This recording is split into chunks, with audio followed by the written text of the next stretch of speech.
Bonjour, je suis Fred Paronusi et je vais donc faire une petite lecture d'un extrait d'un de mes romans, le premier chapitre de Capitaine Triple Fess, en espérant que cela vous donnera peut-être envie de continuer la lecture par vous-même.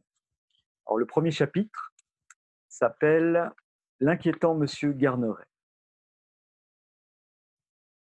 Lorsque le professeur remplaçant d'art plastique, Monsieur Garneret, fut présenté à la classe de Lila et Hugo par Madame Zin, la principale du collège, ils furent nombreux à sentir des chauves-souris affolées se cogner aux parois de leurs estomacs. Il faut dire que la vue de cet homme vêtu de noir glaçait le sang.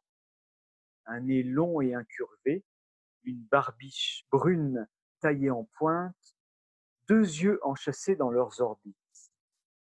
Monsieur Garneret, en résumé, avait l'aspect d'un immense et inquiétant oiseau de proie. Même les terribles Norbert Gronaz et Kevin Potiron éprouvaient des difficultés à avaler leur salive et commençaient déjà à regretter mademoiselle Fessol, que certains garnements surnommaient mademoiselle Fessmolle, enrubannée sur son lit d'hôpital, telle une momie égyptienne, après avoir fait plusieurs sauts périlleux dans l'escalier menant à la cantine. Je suis ravi d'assurer ce long intérim, déclara le nouveau venu, d'une voix caverneuse. Mais que les choses soient claires. Les arts plastiques ne sont pas une matière de seconde zone. Par conséquent, j'attends de vous non seulement de la créativité, mais aussi du travail et du sérieux. Beaucoup de travail. Un chuchotement étonné et vaguement inquiet parcourut la salle. Les arts plastiques, jusqu'ici, avaient été un moment de liberté absolue. Mademoiselle Fessol, vêtue d'une longue tunique, virevoltait entre les tables avec des gestes théâtraux. Laissez parler l'artiste en vous, déclamait-elle. Exprimez vos ressentis. Il est interdit d'interdire. Ah, pour ça, ils s'exprimaient, les élèves. La plupart chahutaient, se lançaient des avions en papier, des boulettes visqueuses de salive, des bouts de gomme, des mots grossiers. Certains envoyaient des SMS. D'autres filmaient le bazar ambiant avec leur portable et postaient le résultat sur Internet. Quelques-uns écoutaient de la musique. Une minorité se contentait de somnoler. Le cours idéal en somme. Monsieur Garneret poursuivit son petit discours de présentation. En plus de crayons HB et 2B, vous aurez besoin d'un porte-vue destiné à recevoir des documents que je vous fournirai, dit-il. En effet, l'histoire de l'art est un de mes dadas et un sujet, vous verrez, fort passionnant. Une grimace douloureuse tordit les visages. Je suis aussi très partisan du travail en groupe, ajouta l'enseignant. Et d'ailleurs, nous allons former sans plus tarder des binômes en vue d'un exercice que je vous expliquerai par la suite. Je vais prendre la liste de classe. À l'appel d'un nom, un élève se porte volontaire et en forme ainsi un duo. Par chance, vous êtes un nombre pair. À ces mots, Hugo sentit ses boyaux tenter un double saut périlleux et lui remonter vers la gorge, où il faillit rester coincé. Oh non, pensa-t-il, par pitié, tout n'est pas ça. Luna, annonça M. Garneret. Aussitôt, un garçon leva le bras et sa bouille ronde se fendit d'un sourire. Avec moi, dit-il. Tu me redonnes ton prénom, s'il te plaît? Riyad, monsieur. L'enseignant cocha sa liste. Parfait, Riyad. Merci. Anis. Ici, je m'appelle Julie. Super, Julie.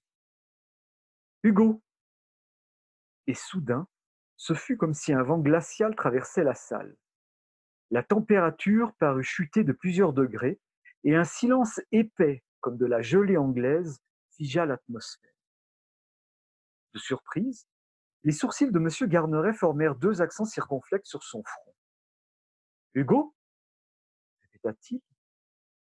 Pour toute réponse, une phrase plus acérée qu'un poignard fusa, juste assez fort pour que la majorité des élèves en distinguent le sens, sans qu'elle parvienne aux oreilles du professeur. T'es bien trop nul pour qu'on s'intéresse à toi, gros lard, siffla la voix de Norbert. Il y eut quelques ricanements et tout. Hugo piqua du nez, les joues en feu. Depuis la rentrée, il était le souffre-douleur favori de Grenaz et Petit-Rond. Il ne manquait jamais une occasion de l'humilier, parfois même de le brutaliser. Et comme Hugo était nouveau et que ces deux caïds faisaient la loi, on l'évitait comme la peste. «Eh, Gradouble!» souffla de nouveau Norbert. «C'est pas dur d'être seul au monde?» Ces paroles firent mouche, une fois encore, et Hugo sentit des larmes de rage lui monter aux yeux. C'était toujours Grenaz, beau parleur habile et sournois, qui menait la charge. Kevin, son âme damnée, semblait incapable de réfléchir par lui-même. Il jouait le rôle de la brute épaisse et cognait à la demande. Physiquement, c'était le genre Cro-Magnon, gros biceps et front bas. Monsieur Garneret, conscient du malaise, tout sauta dans son poing. Ah, eh bien, dit-il, en manière d'encouragement. Hugo aurait aimé disparaître sous terre. Tous les regards convergeaient vers lui, et il retenait in extremis un énorme sanglot. C'est alors que l'impossible se produisit. Une main se dressa vivement vers le plafond. Moi, je veux bien, s'exclama une fille assise à droite du bureau. Il y eut des murmures de surprise.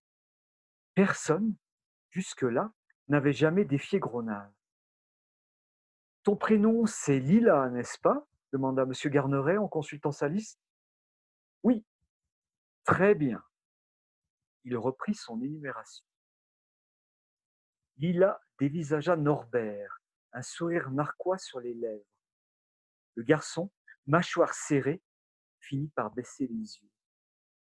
Pendant ce temps-là, le cœur d'Hugo retrouvait péniblement un rythme normal et ses larmes refluaient. C'était la lecture du premier chapitre du roman Capitaine Triple Fesse. J'espère que ça vous aura plu et que ça vous aura donné envie de lire la suite. Merci et au revoir.